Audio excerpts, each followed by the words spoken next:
Prezados senhores, meus caros amigos, quem está falando com vocês é o Dr. Felício Alonso. Hoje nós estamos no dia 7 de abril de 2020. Ontem eu falei com vocês sobre a China e eu disse que a China é culpada por tudo isso que está acontecendo no mundo e provei por que razão ela é culpada. Hoje eu quero falar com vocês um pouco a respeito do nosso governador João Dória.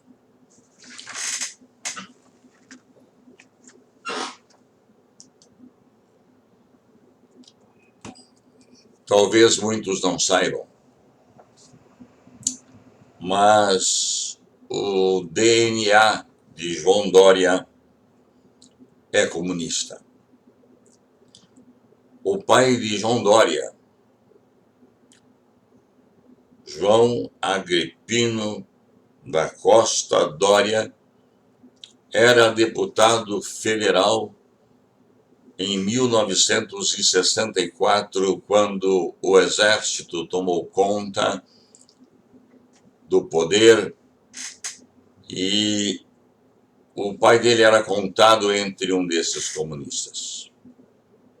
7 dias depois, de 31 de março de 1964, o pai dele foi mandado para a França, onde ficou exilado até 1971, quando então voltou e aí continuou com as suas empresas que já existiam, mas estavam praticamente mortas, e iniciou novamente a sua vida.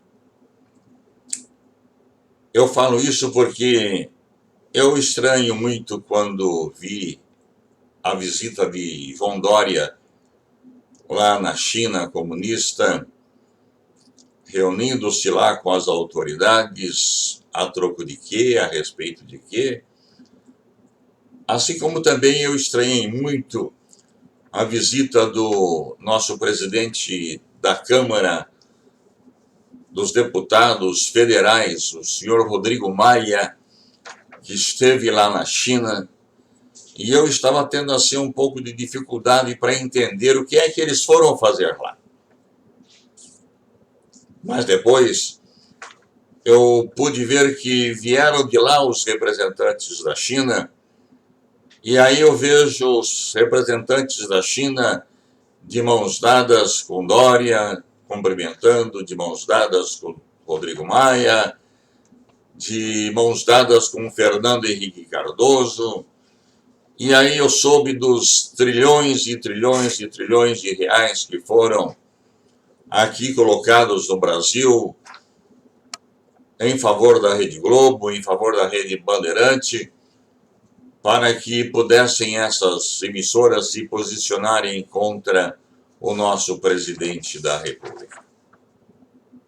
E eu tive a curiosidade de saber disso tudo, porque quando eu ouvi o nosso governador, e eu digo que votei nele, porque não havia ninguém melhor, e eu votei nele porque ele era o menos pior, mas eu estou decepcionado pela compostura que ele tem adotado perante os seus eleitores, que ele deveria respeitar.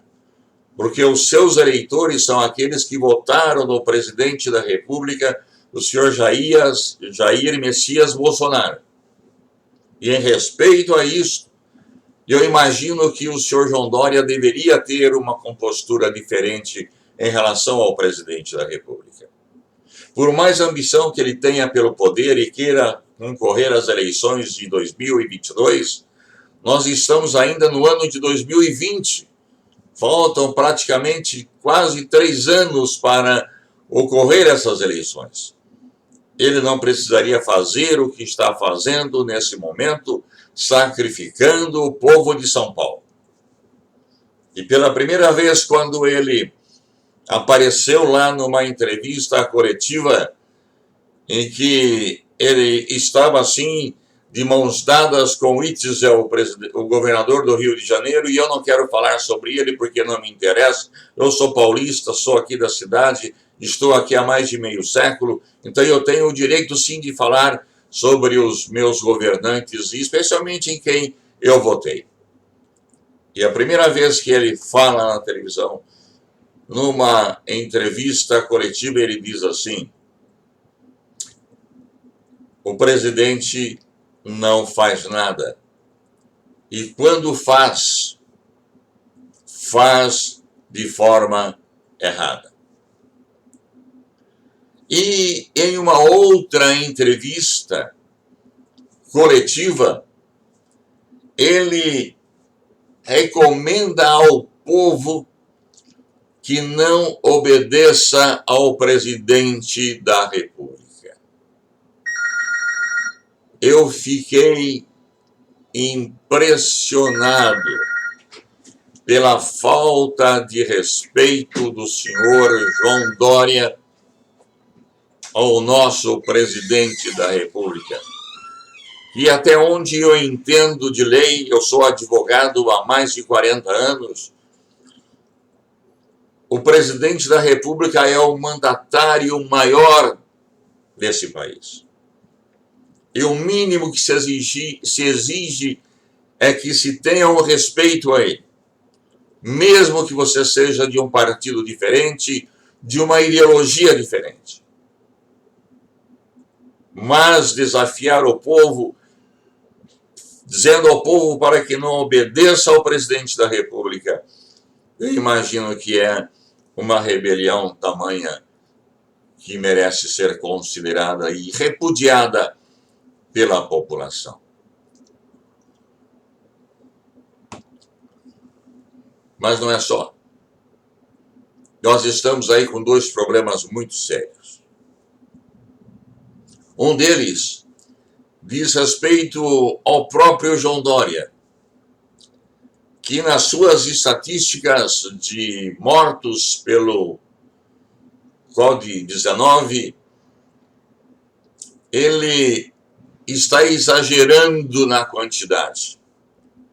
Como já disse anteriormente, existem pessoas sendo hospitalizadas que foram mortas por infarto dentro de casa e saem lá do Instituto Médico Legal trazendo na mão os seus familiares um atestado de óbito indicando que foi morta pelo vírus. Também citei um outro acontecimento aí, que quando nós passamos de 40 para 48, ou de 48 para 56, e eram 8 mortos que estavam sendo anunciados, uma pessoa muito ligada a nós foi lá no Instituto Médico Legal. E 2 deles, dos mortos, haviam sido baleados pela polícia em um confronto num assalto lá no Morumbi. E o outro era um alcoólatra que acabou sendo atropelado. E lá estavam todos os 8 com o óbito por Covid-19. Eu entendo, senhores, que isso está muito errado. Há um vídeo que está aí circulando nas mídias de uma filha chorando, desesperada, porque a mãe morreu de infarto. E morreu em casa, e como ela não tinha um médico de confiança que acompanhasse ou tivesse acompanhado a enfermidade da sua mãe, ela dependia da saúde pública, ela não pôde chamar nenhum médico que pudesse vir ali e atestar a morte da mãe, e assim ela fazer um velório com a dignidade que o morto tem direito por respeito. Mas ela teve que levar lá no Instituto Médico Legal. E a mãe dela sai de lá num caixão lacrado, e ela tinha no máximo 1 hora para ficar com a mãe e enterrá-la, sem poder fazer o velório a que ela gostaria de fazer, como despedida à sua mãe. Basta você acessar aí a internet, você vai encontrar aí esse vírus. E mais indignado eu fiquei ainda quando eu vi aí uma recomendação do Dória dizendo que, considerando essa situação toda de epidemia que nós estamos vivendo, que os médicos atestassem a morte todos por Covid-19. E com isso nós não tivemos mais nenhum morto por câncer, não tivemos nenhum morto por violência, não tivemos nenhum morto por gripe, por HN1 e por qualquer uma outra enfermidade. Todos esses mortos que estão aí foram atestados morte pelo vírus indevidamente. E o que é pior, dos poucos que são internados nos hospitais, quando a família os deixa ali na entrada, no registro, ela pode já despedir do seu ente querido, porque ele vai para o isolamento, e lá parece-me que fazem questão de que ele morra para crescer as estatísticas. E isso é comprovado por um vídeo também que está circulando por aí na internet, de um senhor de 61 anos que está lá, e ele conseguiu gravar ele mesmo gritando: por favor, eu estou com sede, eu quero água. E ninguém aparece. E quando aparece o médico, ele fala: por favor, me dê água, eu estou com sede. E a pessoa diz assim: olha, eu volto já, eu estou com pressa, eu estou atendendo alguém. E esse homem, no dia seguinte, morreu. Alguns amigos que estavam internados, depois de verem espalhada essa notícia de que quando ia para o isolamento, o seu ente querido morria, eles começaram a fazer marcação cerrada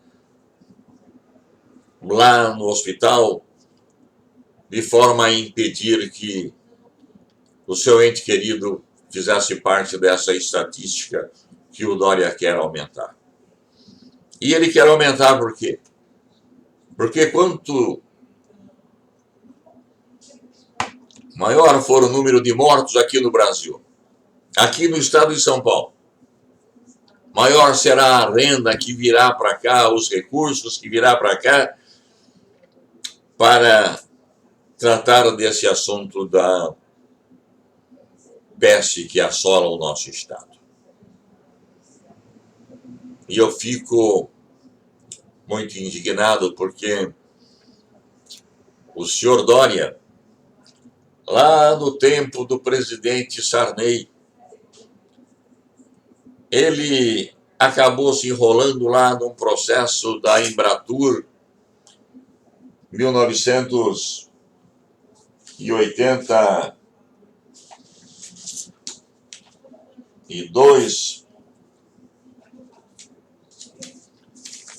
por aí afora, 1983, e ele estava sendo acusado de ter desviado 6,5 milhões da Embratur e que teria que devolver esse dinheiro para o Estado.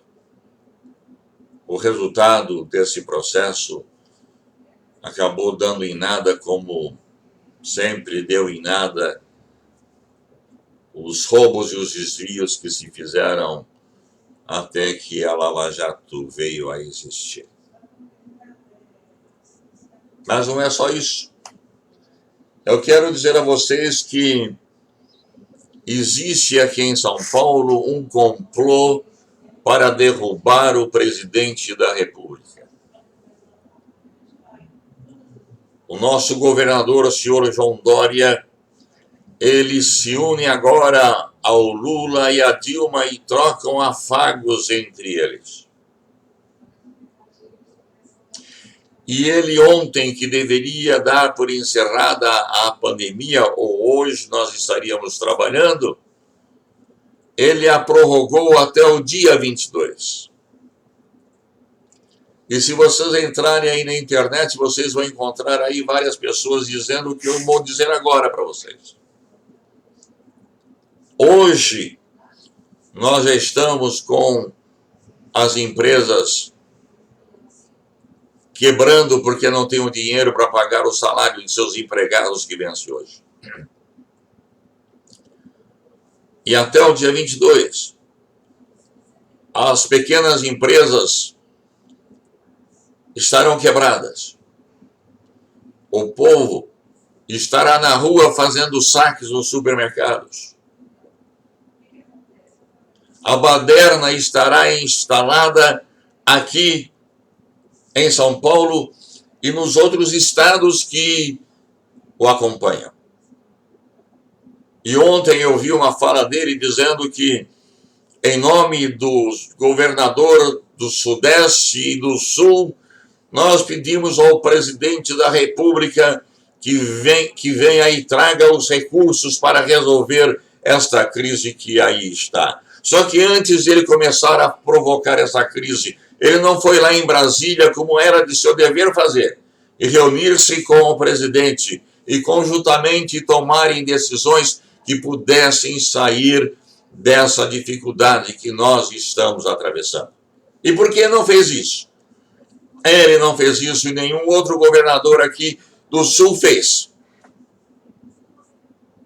O único que eu vejo com um pouquinho mais de lucidez é o governador de Minas Gerais, que já determinou que o comércio fosse aberto e as indústrias voltassem a trabalhar. E ele não fez isso que eu estou dizendo que deveria ter feito, porque ele quer ver a baderna, quer ver o povo revoltado. E aí então ele vai pedir para que os petistas, os anarquistas, os comunistas digam que a culpa é do presidente da República, o senhor Jair Messias Bolsonaro. Esse é o esquema que o comunismo monta para poder assumir o poder. Eles não sabem esperar até uma eleição e ver o que é que o povo quer decidir. Eles querem tomar o poder na raça. E isso eu digo também em relação ao presidente da Câmara, o senhor Rodrigo Maia, com todo o respeito que eu tenho por ele. Mas ele também não me inspira nenhuma confiança. Além disso, nós temos aí um ministro da Saúde, um moço muito bonito, fala muito bem e que está acarretando mais preocupação à população do que realmente acalmar os ânimos. E esse ministro também teve um problema lá numa Santa Casa de Misericórdia, lá em Mato Grosso, que até agora não restou muito bem explicado como é que se deu o desvio do dinheiro lá onde ele era diretor ou presidente. Não quero aqui com isso fazer nenhuma acusação nem a ele e nem ao Dória, isso não me interessa, não é hora de eu fazer isso. Mas eu quero alertar a população de São Paulo que acorde, prestem atenção nas palavras do seu governador. Ele está pondo o povo contra o presidente da República. Não aceitem esse discurso politiqueiro, sujo e nojento, usado pelos seus ancestrais comunistas, do qual ele é uma semente. Comunista, infelizmente, quando assume o poder, ele nunca mais quer deixar. O pai dele era deputado federal e era um comunista que foi colocado para fora do país. Não o conheci e nem teria prazer em conhecê-lo. Eu sou um democrata cristão. Eu defendo a liberdade de expressão e defendo a liberdade de culto a meu Deus. Eu defendo a liberdade do povo se manifestar. Mas eu não posso concordar com um governante que quer colocar o povo contra o seu presidente. Presidente esse do qual ele se escorou para poder se eleger. Porque se não fosse ele usar o nome de Bolsonaro, ele não seria hoje governador de São Paulo.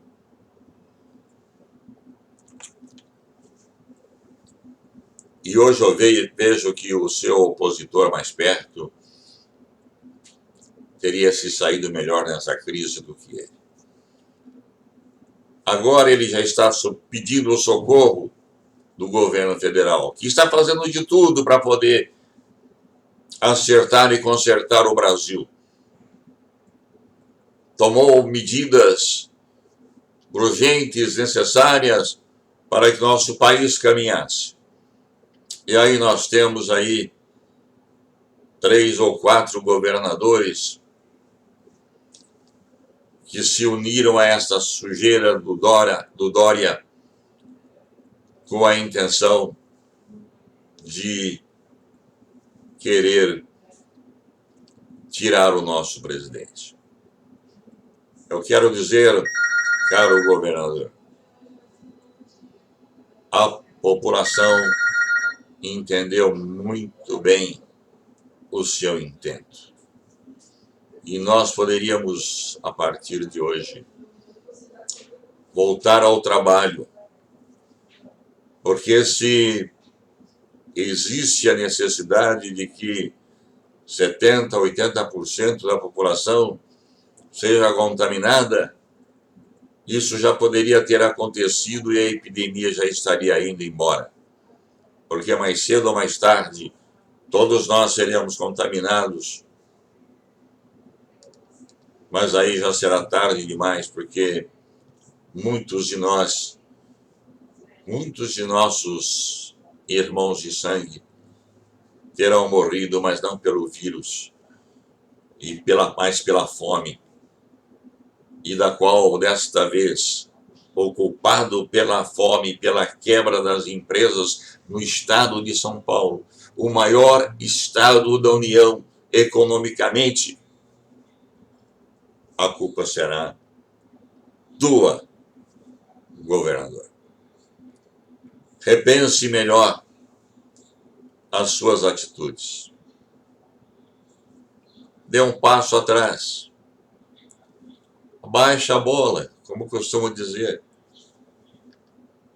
Pense melhor. E nessa hora de crise não é hora de disputar cargo político no Planalto, mas é hora de ajudar a população a se levantar. Seja humilde. Vá em Brasília conversar com o presidente. Procure uma solução para isso. Ela existe. O senhor sabe disso. Mas o senhor parece-me que não está querendo. Mas eu estou recomendando ao senhor isso. Creio que pela minha idade, eu sirvo até de pai para você. Eu imagino que ainda é tempo de Vossa Excelência recuperar a credibilidade do povo paulista. Porque quando sairmos dessa crise, se o senhor não se humilhar e voltar atrás e reunir os seus esforços com o presidente da República, será tarde demais. O senhor não será eleito nem para síndico de prédio, porque o senhor não mora em prédio, mas o senhor mora numa mansão. Mas se o senhor morasse num prédio, o senhor nem seria eleito como síndico. E a população está tão desacreditada de Vossa Excelência, que eu vi uma notícia na televisão anteontem, que é a comunidade de Paraisópolis, a maior comunidade de São Paulo. Ela contratou médicos para não precisar depender do teu sistema de saúde. E isto para um governador é vergonhoso. É vergonhoso. É uma falta de eficiência tão grande que uma comunidade tão pobre tem que contratar médicos particulares para serem assistidos. Pense nisso. Se eu não estiver em razão, o senhor pode pegar o que eu falei e joga no lixo. Mas se o senhor sentir alguma coisa no seu coração, se o senhor tiver ainda temor a Deus, coisa que falta aos comunistas, mas quem sabe ainda essa convivência que o senhor teve com cristãos durante esse período pós-exílio do seu pai, possa ter mudado o senhor. Eu o vi entrar na minha igreja, que é uma das maiores igrejas do Brasil e do mundo. E ali o senhor estava muito humilde. E não parece o governador que eu tenho hoje. Eu quero dizer ao senhor que eu lamento profundamente pela minha família, pelos meus irmãos, que, acreditando na sua união com o presidente, o elegeram como governador.